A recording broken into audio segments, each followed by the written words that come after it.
It's Kristin. I'm back with your startums and sit-ems for week 6 of Fantasy NFL.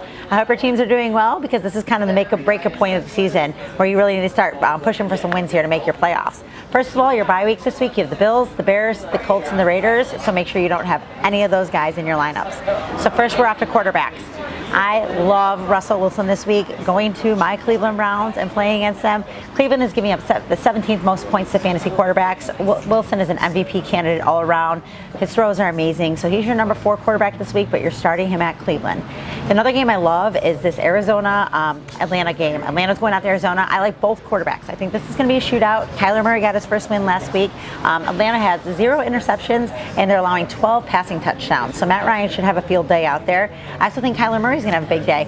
The only other team giving up more points to fantasy quarterbacks is Miami Dolphins. So I'm sorry, Atlanta fans, but your defense is really not good right now. So Kyler Murray and Matt Ryan are a must start this week.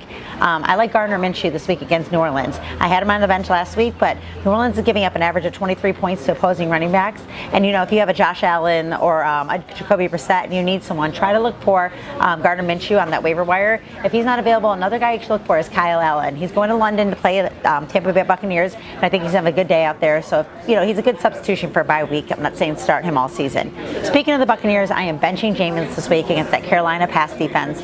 They are 4th in pass D. They are 3rd in yards per attempt. So opposing quarterbacks are having a tough time against Carolina. Going over to London, I don't like these 9:30 a.m. across the pond games. So stay away from Jameis. You also want to stay away from Teddy Bridgewater. He's had a solid couple of weeks, but against that Jacksonville defense in Jacksonville, I think that they're going to take a little bit more conservative approach there. So Teddy Bridgewater, probably the next couple of weeks, you're going to want to leave him on your bench until Drew Brees gets back. Matthew Stafford's had put together a nice little string of games as well, but he's playing Monday Night Football against Green Bay. So I would sit him if you can get somebody else in there because you don't know what's going to happen on Monday. Green Bay is only giving up 13 points to opposing quarterbacks. Baker Mayfield is staying on the bench. The guy had -2 points. He would have had a higher passer rating if he spiked the ball in every single play in that Monday Night Football game. It was atrocious. It was terrible. Baker, until you can prove anything, I don't even know if he should be on your roster. You can probably just drop him and pick up somebody else. Other guys I'm sitting this week, I'm sitting Phillip Rivers, Marcus Mariota, Carson Wentz, and poor Daniel Jones going against those New England Patriots. You are keeping him on your bench this week. Okay, guys, around to the running backs now. One guy I really love this week is Carlos Hyde against Kansas City. Marlon Mack and the Colts showed us the recipe for beating Kansas City. You just run it down their throats, keep Patrick Mahomes off the field, and that's the goal to beating them. Mack had 132 yards on 29 carries. Carlos Hyde's going to see a lot of action in Kansas City this week, so you want to start him this week as your running back 2 or in your flex position.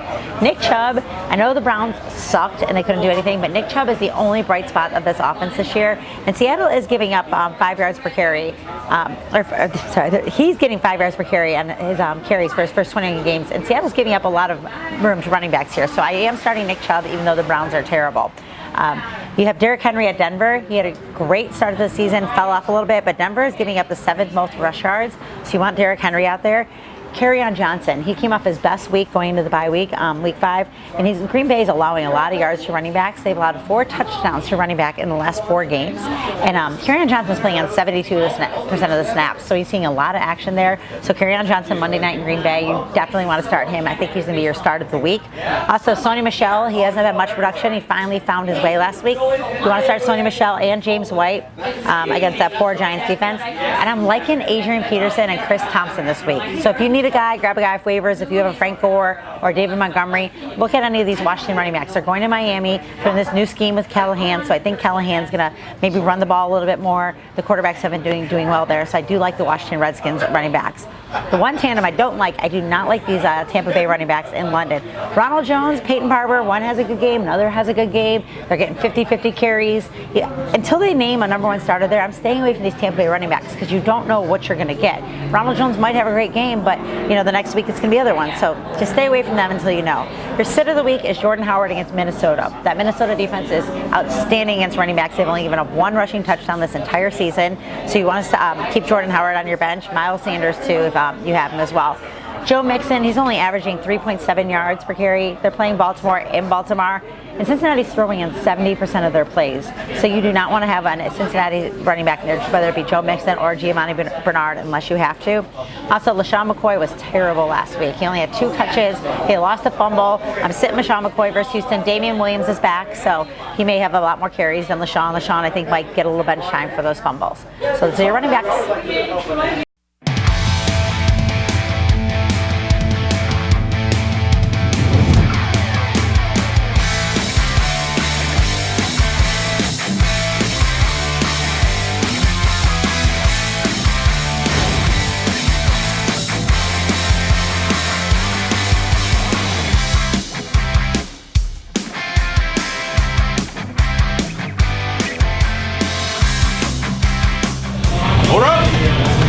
Thank you.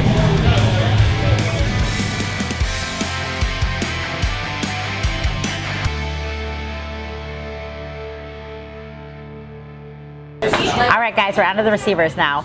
I love from The Ohio State University, Terry McLaurin this week against Miami. It doesn't matter what quarterback is in there at Washington. Terry McLaurin does not need a good quarterback play to rip off a really good run here. He's got 308 yards and 3 touchdowns this year, and look for him to have another big game in Miami. Tyler Boyd against Baltimore. I'm not really a fan of any of these Cincinnati guys, but Baltimore is averaging 131 yards and 21 plus points to slot receivers. And like I said before, they're throwing the ball in 70% of their plays. But for Tyler Boyd to have another big game this week, he had 28.3 in PPR leagues last week. DJ Chark, I have been in love with this guy on Jacksonville since the beginning of the season. I just haven't felt confident enough to make him a weekly starter. He proved it to me last week. He went insane last week. He's had a touchdown in 4 of his 5 games. He can do the long plays. He can get a bunch of catches and get some short yardage. DJ Chark is a starter until I say keep him on your bench. You want to have this guy starting. Also pay attention, Tyreek Hill may return this week. We're not sure, so keep an eye on Tyreek Hill. If he returns, you probably want to start dropping those Mecole Hardmans and Denard Robinson, because it's going to be Watkins and Tyreek Hill. So keep an eye on him if he's coming back in. And I also really like Cortland Sutton this week versus Tennessee. He's getting more targets, more receptions, more yards, and more touchdowns than Emmanuel Sanders. So you definitely want to have Cortland Sutton as your Denver receiver this week. Keep Emmanuel Sanders on your bench. I think he's going to have a tough time with that Tennessee defense, where Sutton's seeing Malcolm Butler, who has been the worst quarterback for Tennessee this season. Devontae Adams is still dealing with that toe turf injury. He's day-to-day, but they're playing Monday night, so you cannot wait for Monday night to figure it out. So probably going to bench him. Even if he does play, he's still dealing with that injury, so you're going to want him to have on your bench there. Any Giants wide receiver. Sterling Shepard's out with concussion protocol. Evan Ingram's questionable right now. Golden Tate's going to get all the attention from that Patriots defense, so they're going to have a tough time through the air in New York this weekend. So any Giants receiver you want to. And I think Hollywood Brown against Cincinnati. Cincinnati is quietly holding fantasy wide receivers to the 6th least amount of points, which is really weird. I didn't think Cincinnati had this kind of passing defense. So Hollywood Brown could be your bust of the week. Keep an eye on that. I don't know if you can start another guy over him. Go ahead. And any Browns receiver, Jarvis Landry and Odell Beckham. I'm an Odell Beckham owner, and I'm panicking right now because I'm not sure if I can get any trade value for him, and he's my #1 receiver guy. So I'm really stressed about him. On the same team, I have Juju Smith-Schuster, which I think he's going to have a tough week as well, being with that 3rd-string quarterback. They're probably going to see a lot of James Conner this week. He's been only getting points with his big yardage plays, and so I don't think that that's I can't even remember the name of the 3rd-string quarterback there, but I don't think he's going to get a lot of big plays with Juju. So if you can keep Juju on your bench, keep it on your bench. But yeah, I kind of am panicking, Odell and Juju owners. So let's hope, fingers crossed, that they can have a better second half of the season. All right, guys, we're on to the tight ends now. One tight end that I really like who's trending upward right now is Austin Hooper at Arizona. Arizona has been giving away tons of touchdowns to tight ends. I don't know why Tyler Eifert couldn't do anything against Arizona last week, but he's actually leading the team right now in Atlanta with 34 catches. He's got 21 of those catches in the last 3 games. So Austin Hooper should have a big day against Arizona. So you definitely want to start him. He's your start of the week. I like Jared Cook. I've been seeing mixed reviews on him, but he's starting to trend upward a little bit. Teddy Bridgewater's starting to look for him. He had his first touchdown of the season last week. So with a lot of these teams in bye week, Jared Cook is an interesting start here. They need a third offensive option with Thomas and Kamara being their only two guys really. So if they can start looking Cook's way, he might start seeing a few touches. So I think he's a sleeper this week. Another sleeper I picked up this week because I needed a tight end, my guys on bye, is Swain versus New Orleans. He's filling in for O'Shaughnessy in Jacksonville now, and Gardner Minshew really likes that look. He's been averaging 7 catches already, so I like this tight end. With O'Shaughnessy being out, he might get a lot more touches and looks against New Orleans. Greg Olsen had a rough 2 weeks, but I think he's going to have a bounce-back game in London against Tampa Bay. He scored 17 points against Tampa in their first meeting. Look for him to have another big game in London there. And Will Disley has scored 12 points and at least 12 points in the last 4 games. So Will Disley against Cleveland. Cleveland got crushed by George Kittle on Monday night. So look for a big game, the Seattle and Disley in Cleveland. O.J. Howard is so disappointing. What a disappointing freaking year for O.J. Howard. He's the 31st ranked tight end in all of fantasy football right now, and I had such high hopes for him, and I have him on a couple teams. So he's been having a rough start. Carolina is only allowing 3.2 catches to tight ends. So you want to sit O.J. Howard, and if you have Cameron Brate, you want to keep him on your bench as well. Jimmy Graham versus Detroit. Detroit has a nice little defense they've been putting out there, and they haven't allowed a touchdown to a tight end yet. Jimmy Graham had a good game last week, but I think he's going to regress a little this week, so keep Jimmy Graham on your bench. And like I mentioned, Tyler Eifert, the only tight end in the world that cannot do anything against Arizona. Arizona loves giving tight ends yards, loves giving tight ends touchdowns, and he had 27 receiving yards. And I actually picked him up last week to cover someone else, and he just was awful. So Tyler Eifert, you are on the bench or off the roster for the rest of the season to start proving something. Those are your tight ends. All right, guys, on to defenses. You're always going to start your usual suspects. You're starting your Patriots this week. But if you had a Bills or a Bears defense and you need to find someone, the Chargers are a good start against the Steelers this week. With the third-string quarterback, I don't think the Steelers are going to put up a lot of points. I also think Monday Night Football, Green Bay's defense has been pretty solid this year. I was able to snag them off waivers, so if you can too, look for that Green Bay defense. And I think Tennessee's going to have a big game in Denver. Joe Flacco hasn't been playing great. That run game hasn't been great, so Tennessee is a start too. Your must-start defense of the week is the Cowboys versus the Jets.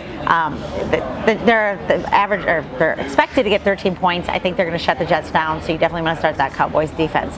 Sits of the week, Houston Texans. A lot of people have the Texans out there. Watt and Merciless have been having a nice little season, but Kansas City's been putting up points, and I think they have a bounce-back game after that loss. I think it's going to be a shootout. Mahomes is going to have a lot of yards to the air, especially if Hill is back, so I would sit your Houston Texans defense. The Browns defense, I'm sitting in anything other than Nick Chubb that deals with the Browns right now. The Browns have made me so angry, and I know that Seattle's coming to town with Russell Wilson, and he's going to make amazing throws like he did to Tyler Lockett. So if you can afford to sit the Browns defense, get yourself somebody else. I also like Denver against Tennessee on the opposite side of the ball there. I mean, I don't like Denver against Tennessee on the opposite side of the ball there. Tennessee's been getting a lot of yards with Delaney Walker and Derrick Henry. Denver hasn't really been able to stop anyone, and with Bradley Chubb being out with that injury for the rest of the year, that Denver's defense is very suspect, so you want to drop them and try and find someone else. Hey, join us every Sunday right here at Rafferty's from noon to 1 for the best pregame show in Florida, Sports Arena.